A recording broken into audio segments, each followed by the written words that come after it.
This man was fishing with an enormous fly. Suddenly, the fly dipped below the water. Something had taken the bait. Arrow gripped the rod with all his strength. The catch had massive pincers. Arrow yanked it into the air, but before it hit the ground, a giant bird swooped in and snatched it.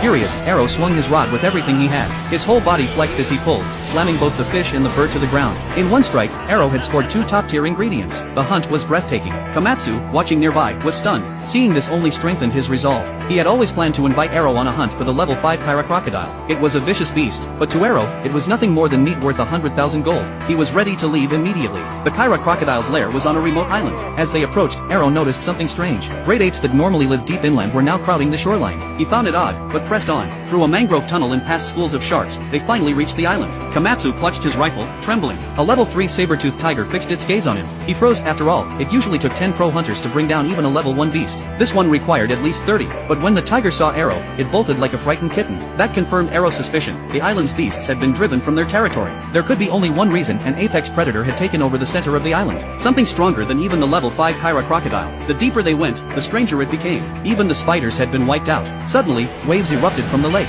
A giant serpent shot out, clamping down on a swamp snake of level 5 rank. It toppled toward Komatsu. Arrow noticed the serpent was covered in gaping wounds, clear signs it had been bitten by something bigger. The swamp snake was dragged underwater, and another massive form crawled ashore.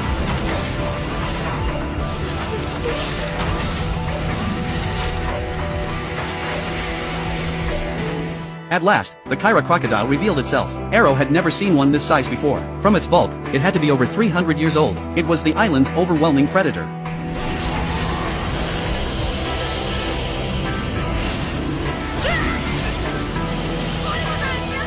Arrow's eyes lit up at the sight, so much meat, but the creature was savage. It lunged, jaws wide, and though Arrow dodged easily, blood-sucking leeches from its mouth latched onto him. Angry, Arrow grabbed its tail and hurled it aside, but its armored scales shrugged off the attack. The crocodile roared, leaping at him again. Arrow dodged its iron teeth and countered with a powerful punch that sent it flying, but it landed and shook off the blow, sweeping its massive tail at him.